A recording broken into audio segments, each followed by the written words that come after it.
Welcome back to my Road to Completion Guide for Dark Souls 3. This is episode number 6. Let's go ahead and equip the Storyteller Staff in slot number 2. This was the item that we farmed for at the end of episode 5, and I told you guys it was extremely important for the run. And then we're going to come down here and unequip the Rusted Gold Coin because we simply don't need that item at this point. And then we're going to hit right on the D-pad to switch between the sword and the Storyteller Staff. And then we just want to come over here and talk to these two NPCs so we can pick up another trophy, okay?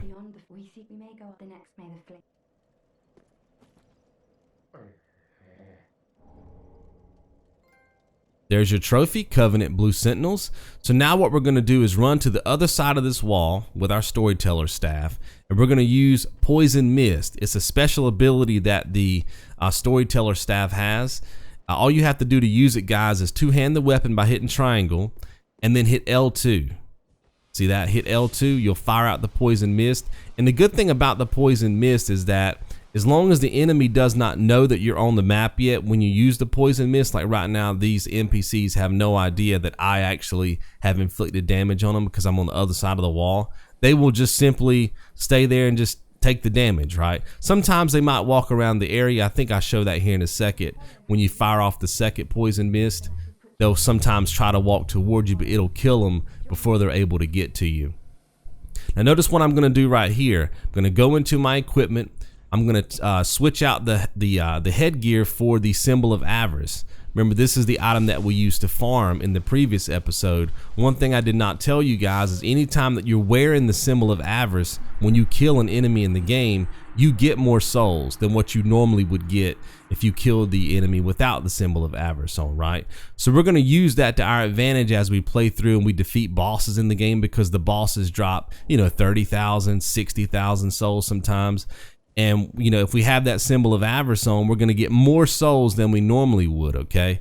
So the strategy is going to be to get an enemy down or get a boss down to very little health and then switch to the Symbol of Avarice. And then, when they die, we get more souls, okay?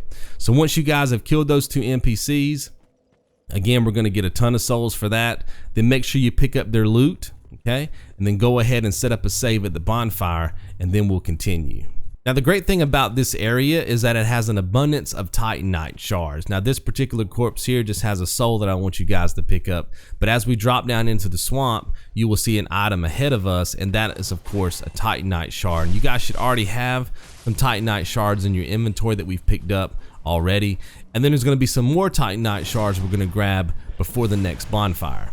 Now, the great thing about the Titanite Shards is that we can use those items to level up our gear, like our swords, our Storyteller Staff, and stuff like that. And then, of course, that's going to help us over level here at the beginning of the game. You guys will be doing more damage and killing enemies a lot quicker. Okay, so there's the Titanite Shard. We're going to go around the corner here. Just stick to the left and you guys will be safe. See how I'm just sticking to the left by the cliff? There'll be another Titanite Shard up here on a corpse. Pick that up, and then again, just stay near the cliff. And then when you turn this corner, look to the right, and there'll be another Titanite Shard. This might be a little bit tricky to get. You may have to hit those enemies a few times with your sword to kind of clear them out. They can also inflict poison on you, but there's a bonfire up here, so if you guys get inflicted with poison, don't worry about it. As soon as you come up here and rest, you guys will be good to go. Now, sometimes this dog is going to want to chase you. You can kill it like I'm killing this dog, or you can just quit the game, and when you load back in, you'll be standing right here by the bonfire, and the dog will be gone, okay? The boom will kill him. Then I got a random enemy chasing me too. Sometimes that happens. Again, you can quit, or you can choose to kill them. I think I'm gonna end up killing this fool. They're real easy to kill. Just circle strafe, get behind them. Their attacks are really telegraphed, so there you go. Main thing is that you guys just want to rest at the bonfire, get your health back, and then go ahead and set up another save.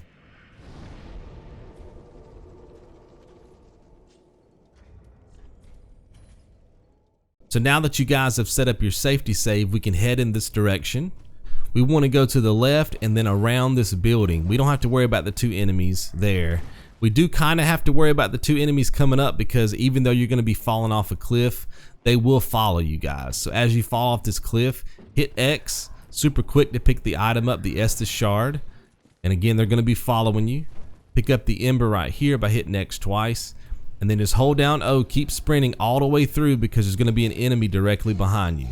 Hit X twice, roll off the cliff, okay? Sometimes that enemy is gonna hit you, but it shouldn't be enough to kill you, right? When you hit the swamp, you can go ahead and use an Estus if you need to get your health back. You don't want to come into this room when you grab this sage ring here.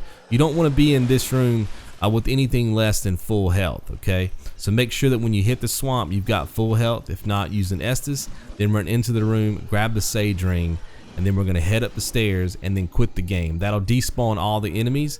You guys can also set up a safety save here if you want to. I didn't do it in my game, but you can of course set up safety saves as often as you need to, right?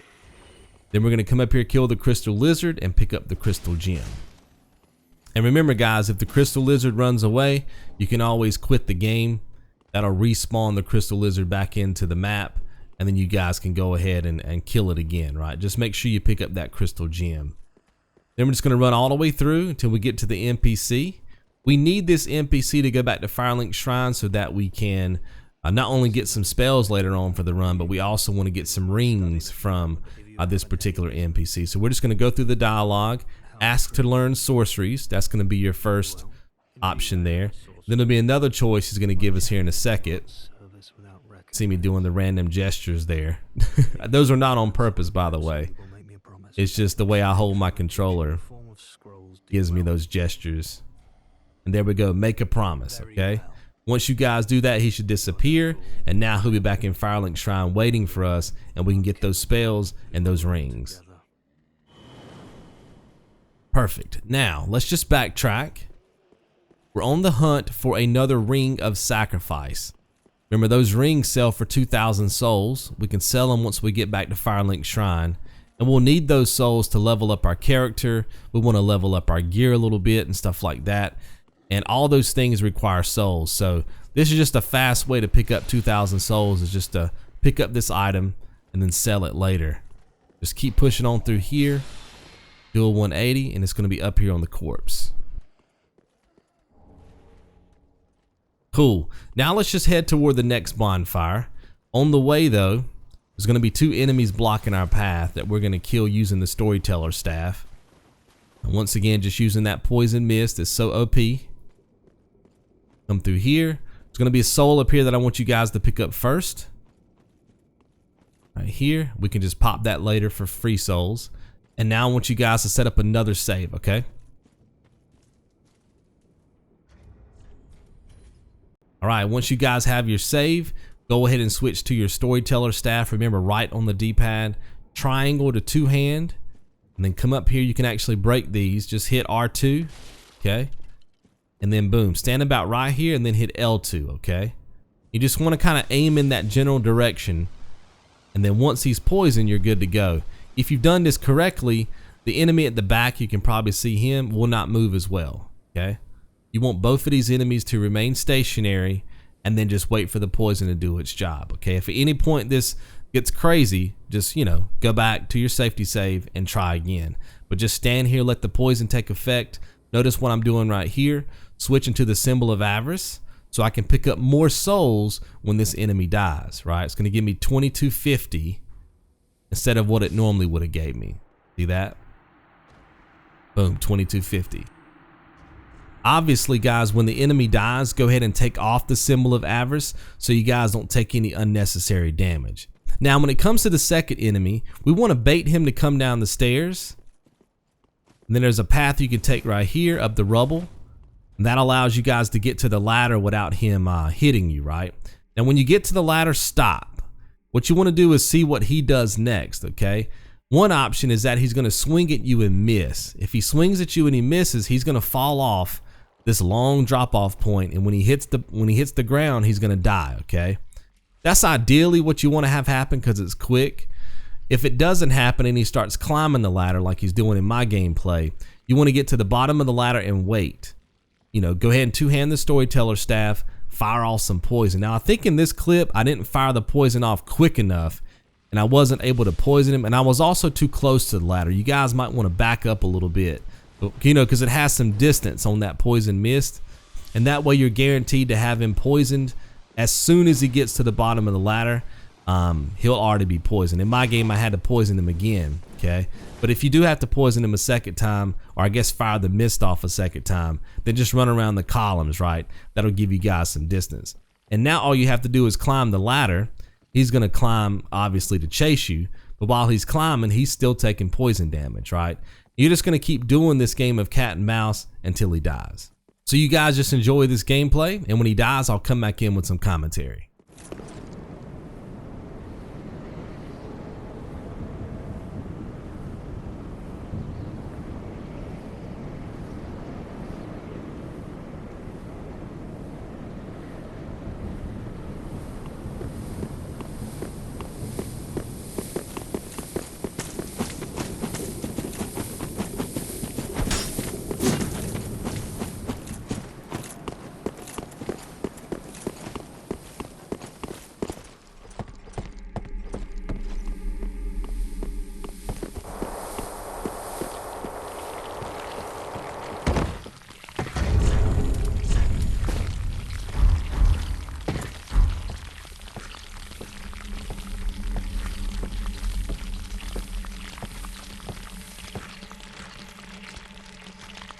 And he's dead. Just that easy, guys. Another 2,250 souls.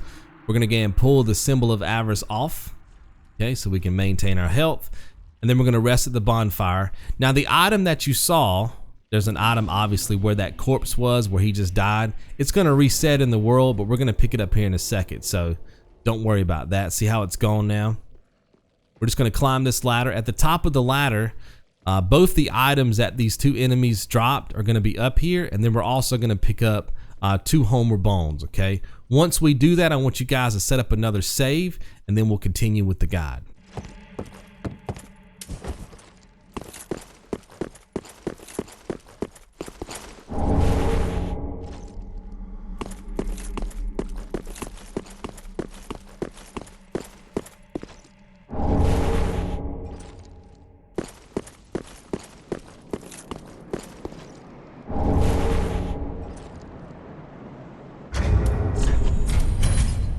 Okay guys, we have one more enemy that we need to kill and we can wrap up this episode. Now you must be embered at this point for this enemy to show up. So if you've been following this guide, you should still be embered. If not, you just have to make sure that the icon to the left of your health bar has that fiery look to it.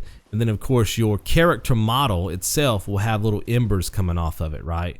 That lets you know that you guys are embered. Notice what I did there. I just ran to the light source. See the tree straight ahead? There's like a little light source shining from the sky onto the water. That's about where you want to go, and that's going to trigger the event where Yellowfinger comes and invades your game. All right, guys, and now we just wait. We have to wait for Yellowfinger to path to us. There's trees out there. There's big crabs, small crabs, all kind of obstacles. This can take about 30 seconds.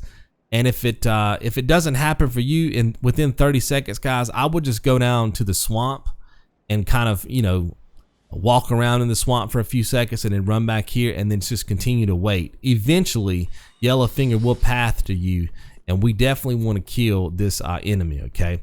So the first thing you want to do is come to the ladder and wait. Sometimes Yellowfinger will follow you, which is what you want. Sometimes this enemy will not. I think in my gameplay here, this enemy does not follow me, so I have to climb back out and bait it into this room. Yep, see, that's what I'm doing right now. Notice that I do have my shield up at this point. I do not want to take any unnecessary damage from the enemy while I'm searching for it. Now, you can see here that I am getting damage. There's nothing you can do about that damage, guys, because when you're getting on this ladder, you're just completely exposed, right, to incoming attacks. Now at this point, we're just waiting for the enemy to get on the ladder. As soon as it does, we just want to go up there, spam the attack button so we can knock it off the ladder, okay?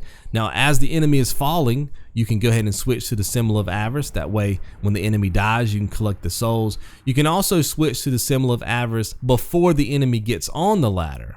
See what I mean? And then you guys can always heal while you're on the ladder by hitting square. So while you're waiting for the enemy to get on the ladder with you, you can just keep healing. That way you don't have to switch, okay? But you definitely want to pick up those extra souls. And that's pretty much going to do it for this episode, guys. You're going to get the Heysel pick and the crown as well. Go ahead and set up a save, rest at the bonfire, and I will see you guys right back here in episode number 7. You guys be good.